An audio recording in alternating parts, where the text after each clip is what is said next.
Our plan in the arc of this rehearsal is start with a read through of the pieces so that the players are aware of the issues they're going to have through the cycle. Let's just tune that note.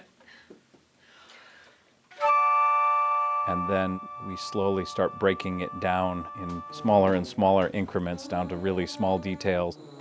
In the sectionals yesterday, you saw the French horns working on taking mouthpieces out. Okay, let's see if we can attack it together. 3, 4. Working with just the mouthpiece is a really good way to center the pitch, and it's softer so it's easier to hear everybody, and you can really make sure that the airstream is hitting exactly where you want it. I'll just start in measure 3 on the downbeat. Other details are like working on nuances of how they start a note, how they end a note, balance between first part and second part, all those kinds of things. I think the A flat can be a little less at the beginning of the note. Other sections are working on what we call stagger breathing. If we don't want to have a noticeable point in the music where it's interrupted by them breathing, where each player takes a turn, not where anyone else is breathing. My section leader is Anna Scott, who is the first alto player. All of the graduate students and the TAs have been looking at the scores and figuring out where things are. A lot of this is 4-bar phrases, and I think that'll work easily. Anna's done a really good job explaining, okay, right here is really exposed, you're the melody, so make sure you bring that out, but then 2 bars later, you should bring it down because the clarinets are going to have it. The players in the KU Wind Ensemble have an extraordinary range, and that's actually one of my favorite parts of teaching here and being in this school of music. In the Wind Ensemble this semester, we have freshmen, so they were in high school band 8 months ago. And we also have doctoral students that have played professionally. The older students get the experience of working with these younger students and nurturing them along. In sectional work like that, Dr. Popiel, he likes to have doctoral and master's students. We've had a lot more experience doing these types of rehearsals. So don't tune down to him. You tune up, so really listen to what Amber's giving you. So the detail step isn't a particularly musical one. It's the mechanics of how we're making sound. Or never beyond the fundamentals. Your long tones can still be better, your articulations can always be better.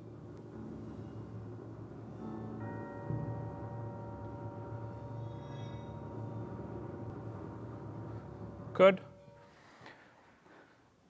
I'm not certain, that may be a bit too espressivo, but I think we're closer with that. The luxury we get with student performers is rehearsal time, whereas a professional group might start this rehearsal cycle the week or 2 before. You know, we're starting 6.5 weeks before, so we have this luxury of time.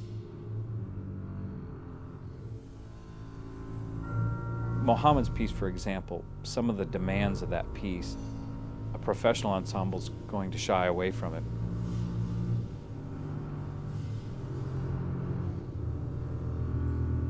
It seems like the aleatoric scrapes at D are of a more swirly nature than a scrape. That's a luxury of an academic setting, is we can program just about anything because we know we have the time to work on it.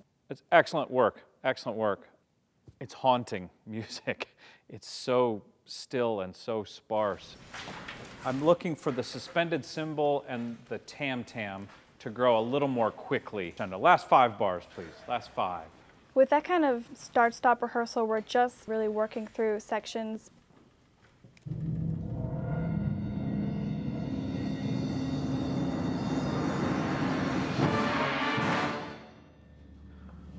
Yes.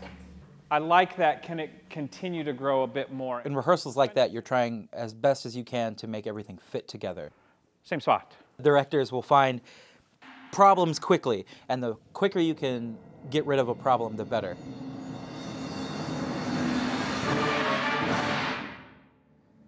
Yes. Can that get brighter?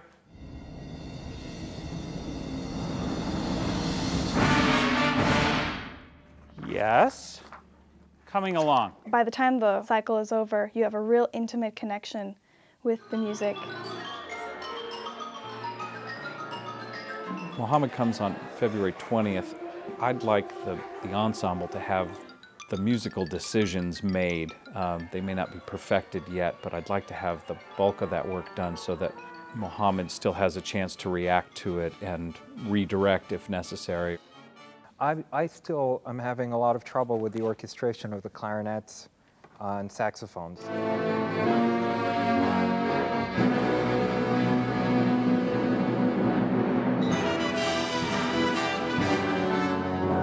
That's much better. The more time we get to spend with this piece, the more we'll be able to focus on really conveying the message and knowing which lines need to come through. This is going to be a world premiere, something special written for us that we give to New York. And the day he finished the symphony, he wrote a note about remembering when the towers came down, the day learning his city was no longer invincible.